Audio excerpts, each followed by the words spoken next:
Her name was Jennifer Daugherty, a young woman full of life and hope. She always strived to help others despite her own difficulties. In January 2010, her disappearance shook the small town of Greensburg, Pennsylvania. Jennifer suffered from intellectual disabilities, but that didn't stop her from being kind, friendly, and trusting. She met new friends and thought she had found support and understanding. But no one could have imagined that one naive walk would end in a monstrous betrayal and brutal execution. On February 11, 2010, Jennifer was found dead in a dumpster behind a pharmacy. Her body bore signs of horrific torture and abuse. How could such a good-natured and naive girl become the victim of such a heinous crime? In this video, we will reveal all the details of this horrifying case, from her disappearance to the unmasking of the perpetrators.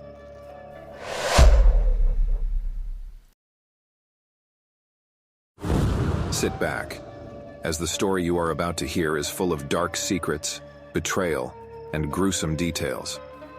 This story will not leave you indifferent and will make you think about how fragile human life can be. Jennifer Daugherty, a 30-year-old woman with intellectual disabilities, was found dead on February 11, 2010, in Greensburg, Pennsylvania. Her body was discovered in a dumpster behind a pharmacy. Several days earlier, she had gone missing after visiting new friends she had recently met. Jennifer often left home but always returned, which made her disappearance especially alarming for her family and friends. The police launched an investigation immediately after the report of her disappearance, but neither her relatives nor friends could have imagined that her fate would be so horrific. The first hours and days after her disappearance were filled with anxiety and hope that Jennifer would soon return home. The police found out that Jennifer had gone to the apartment where Angela Marb and Peggy Miller lived. These women, along with 4 other people, lured Jennifer to their place. She considered them friends, but her trust turned into tragedy. They started with simple conversation, luring Jennifer into a false sense of security. These friends promised her a fun time, but soon the situation changed dramatically. Jennifer found herself trapped, unable to escape. The initial friendliness quickly turned into violence, marking the beginning of torturous days of abuse and cruelty. It is important to note that this group of people was already known for their antisocial behavior and conflicts with the law. The motives of the criminals were barbaric and inhumane. They considered Jennifer too trusting and an easy target. Many of these people had criminal pasts and took pleasure in using and torturing Jennifer. They saw her as an object for their perverted pleasures, believing she was incapable of defending herself. In their eyes, Jennifer was the perfect victim whose trust could easily be betrayed. This horrifying combination of cruelty and cynicism led to tragic consequences. Each participant had their own reasons for being involved in the torture, but they all shared a complete lack of empathy and morality. After Jennifer arrived at the apartment, the first hours were relatively calm, but soon the situation changed. Her eyes were blindfolded, her hands tied, and she was beaten. The criminals began to mock her, inflicting physical and psychological trauma. Initially, Jennifer thought it was a joke, but quickly realized the seriousness of what was happening. The torture included not only physical violence but also moral humiliation. She was forced to perform degrading actions, beaten and threatened with death. At that moment, Jennifer realized that escaping this hell would not be easy. The torture became more sophisticated and brutal, and the criminals derived pleasure from each new act of violence.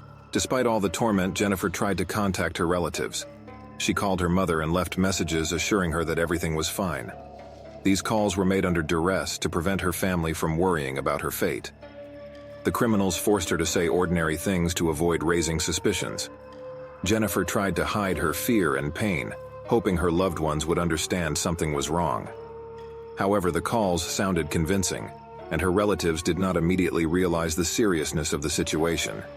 These calls became another way for the criminals to torment Jennifer, depriving her of her last hope for rescue. The torture continued. Jennifer was beaten, mocked, and forced to drink various liquids, including bleach. The criminals intentionally caused her pain, enjoying her suffering. They used improvised tools for torture, giving Jennifer no respite. Her physical condition deteriorated with each passing hour, but the moral suffering was no less severe. They forced her to say and do humiliating things, enjoying her helplessness. Jennifer tried to resist, but her strength was waning. Each new act of violence became more brutal and sophisticated. The criminals found new ways to inflict pain and degrade her dignity. Each participant in the brutal torture played their role. Ricky Smith, Melvin Knight, Peggy Miller, Robert Masters, Angela Marb, and Amber Migolini, all of them actively participated in the abuse, each adding their portion of violence and humiliation. Some were the initiators of the torture while others supported them, creating a cruel atmosphere and inciting violence. Each participant contributed to this horror, and none tried to stop what was happening. Their roles were distributed to ensure continuous torture and maximum suffering for Jennifer. Every act of violence was the result of collective conspiracy and coordinated actions. Over time, the criminals began to realize that their actions could lead to serious consequences, and started discussing how to get rid of Jennifer. They decided to kill her to cover their tracks. A plan was developed, including strangulation, stabbing, and disposing of the body. They understood that keeping Jennifer alive posed a threat to their freedom since she could tell the police about all the abuse. Therefore, they began to prepare for murder, discussing the details and methods of disposing of the body. This plan became the culmination of their cruelty and inhumanity. They meticulously planned every step to avoid exposure and punishment for their deeds. On February 10th, the criminals put their plan into action. Jennifer was killed in a brutal manner. She was beaten, stabbed multiple times, and strangled. Her body was wrapped in plastic and thrown into a dumpster. The criminals hoped that this would help them cover their tracks and avoid punishment. Jennifer died in terrible agony, without receiving help. Her death was the result of 2 days of torture and abuse. After committing their heinous act, the criminals tried to hide the body and destroy evidence, hoping that no one would find out what had happened. However, they could not completely cover their tracks. The next day, Jennifer's body was found by police officers. It was wrapped in plastic and tape, making identification difficult. However, the victim's identity was soon established, and an investigation began. A passerby discovered the body and immediately reported it to the police. The discovery of the body shocked and horrified the residents of Greensburg. The police quickly determined that it was a brutal murder and began collecting evidence. Traces found at the crime scene helped in the subsequent investigation.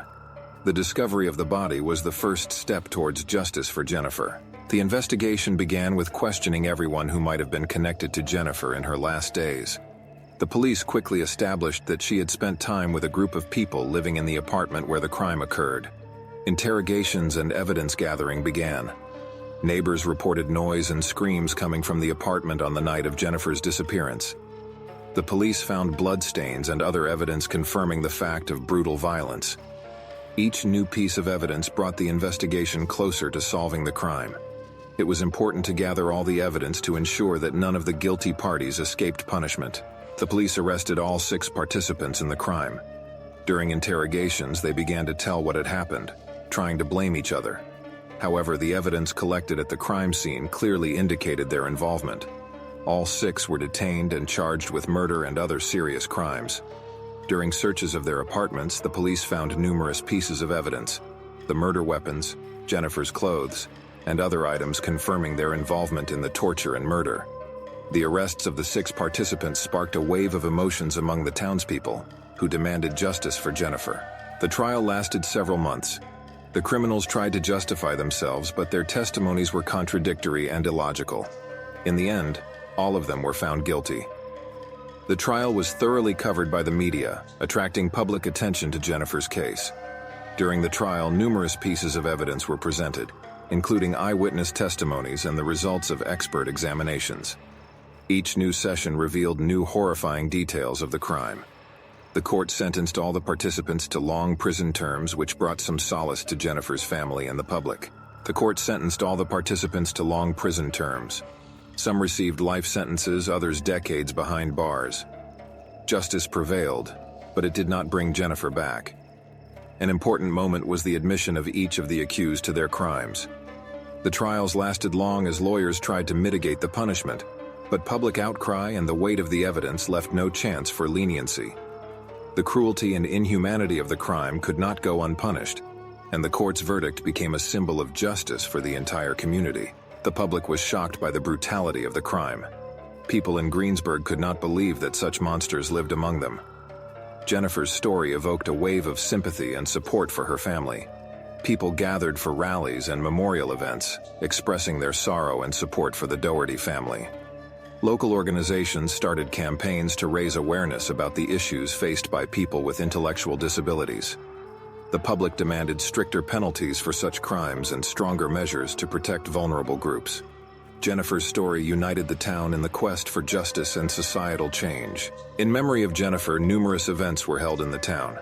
People gathered to remember her kindness and trust, and vowed never to forget her. Memorial services, charity events, and marches were organized in her honor. A memorial plaque was installed in the town to remind everyone of the tragedy and the need to be attentive and caring. Jennifer's family and friends actively participated in these events, sharing their memories and grief. The memory of Jennifer became a symbol of the fight for justice and human dignity.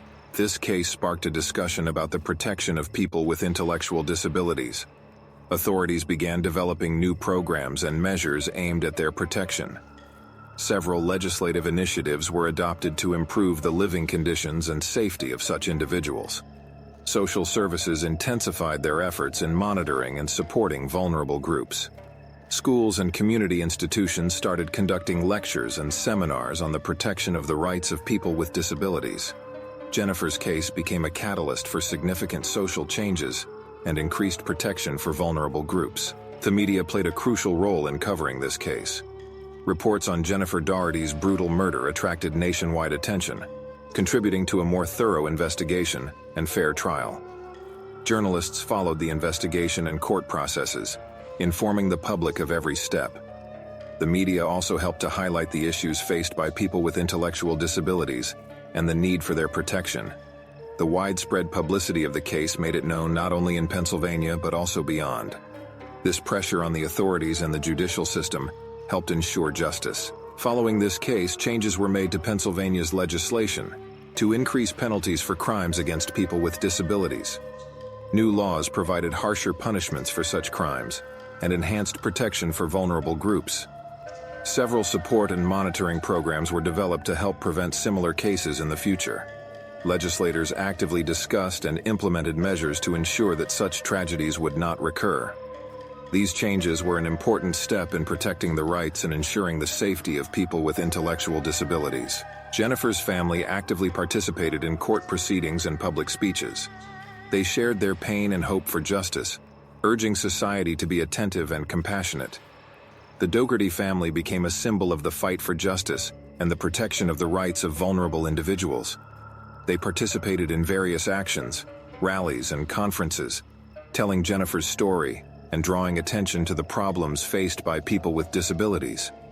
Their relentless struggle and strength of spirit inspired many and helped bring attention to the need for changes in society and legislation. Citizens and many others from different parts of the country supported Jennifer's family by sending letters, participating in memorial events, and providing financial aid. Community organizations and ordinary citizens united in their efforts to help the family cope with their loss and achieve justice. Charity concerts, auctions, and fundraisers were organized in support of the Daugherty family. Volunteers and activists played a key role in coordinating efforts and raising awareness of the case. The community's support was a crucial factor in the fight for justice and helped the Daugherty family deal with their loss. This case made many reconsider their attitude towards people with intellectual disabilities. Society became more aware and attentive to their needs and safety. Schools and universities began to conduct lectures and seminars on tolerance and respect for the rights of all people, regardless of their abilities. Social services and community organizations became more active in working with vulnerable groups, providing them with necessary support and protection. Jennifer's story served as a lesson for all, reminding of the importance of humanity, compassion, and respect for every person. Even after the completion of the court proceedings, Jennifer's family continued to fight for justice, participating in various initiatives and campaigns aimed at preventing similar tragedies in the future. They actively collaborated with human rights organizations, participating in the development and promotion of new laws and support programs. The Daugherty family became a symbol of resilience and tireless effort in the fight for the rights of vulnerable individuals. Their efforts led to significant changes in society and helped bring attention to important issues that needed addressing. The fight for justice for Jennifer continues to this day. Jennifer Daugherty's story is a tragedy that shook Greensburg and evoked a wave of emotions across the country. After brutal torture and murder, all 6 criminals were arrested and sentenced to long prison terms. This case drew attention to the importance of protecting people with intellectual disabilities, leading to changes in legislation and strengthening protective measures. The memory of Jennifer lives on in the hearts of many people, becoming a symbol of the fight for justice and humanity. Her story reminds us of the need to be vigilant and caring towards those who need our support. If you want to learn more about similar stories and continue to follow our investigations, subscribe to our channel, like, and share your thoughts in the comments. Thank you for being with us today.